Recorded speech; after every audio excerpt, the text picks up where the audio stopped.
Okay, so we're gonna talk about the different mode in the G5. So we're gonna start with the basic mode first. So of course we go to mode. Different ventilator call it differently, but all of them essentially the same, do the same job. Because of trademark, they cannot use the same name.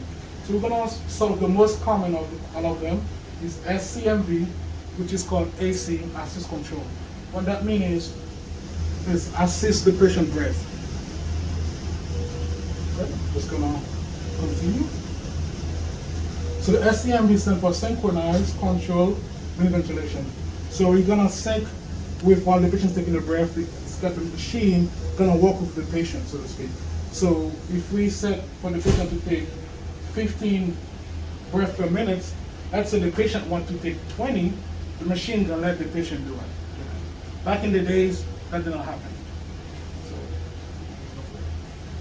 So assist control, they use it mostly like a volume control mode for patient COPD, post-op play patient.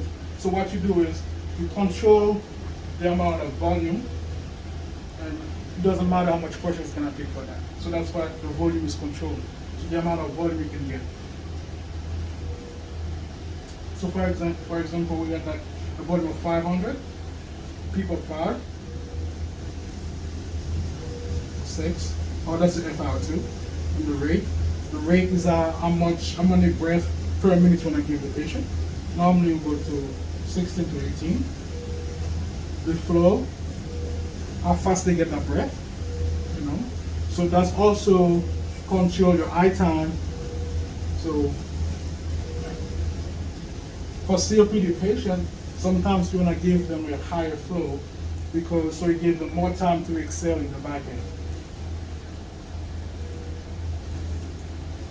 This is a flow trigger. Normally -2 to 2. I like 2. Basically, it's not easy for the patient to trigger the breath. Okay? If they auto-cycling, which means it's so easy for them to take the breath, we want to reduce that down. So another mode called PCMV, or the machine called pressure control. Basically, what you do is you set a pressure so you can get the tidal volume. So in this mode, the pressure is controlled, but the volume varies. So let's say I put on pressure control of 16, so the volume cannot vary to whatever the patient lung compliance is gonna be. So let's try that.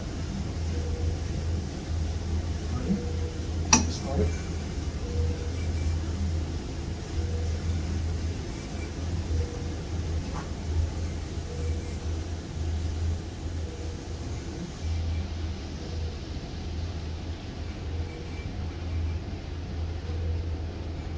In this mode, the 16 of pressure, the volume varies as much. So let's say I increase it to 24.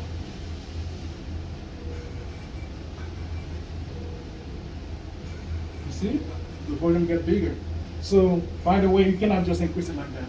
So you have to increase it a couple pressure at a time, every couple breaths at a time. So you have to go by 2 by 1 or by 2 on the pressures to increase it, and every few breaths at a time. So you cannot just. So let's see if I decrease the pressure control. If I decrease it to pressure of 9. Let's see what happens to the volume. You see? I decrease the pressure, the volume decreases. So the pressure is constant, the volume varies. So let's try volume control. Let's see CMV.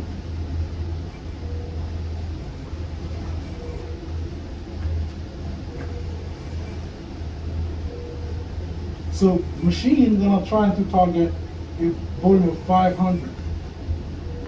So as long as 100 cc below and above, that's okay.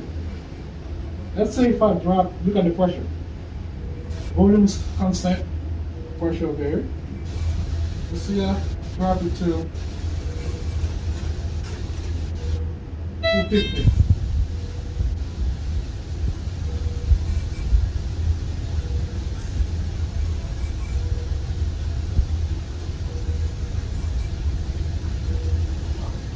See the pressure drop, I think it was 26 before. It dropped down. So that's the main difference for volume control and pressure control. So pressure control mainly you're gonna use it for patients who have bad oxygenation. Um,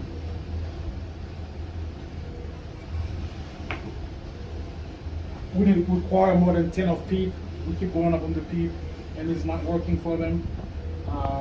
So that's what we're gonna use the pressure control because it's time cycle. So we can give the patient that pressure you need because if they require a lot of PEEP, so the peak pressure gonna keep going up and up. So when I maintain a peak pressure less than 45 really. So sometimes you have to control the pressure to achieve that. That's why you have to change the pressure control.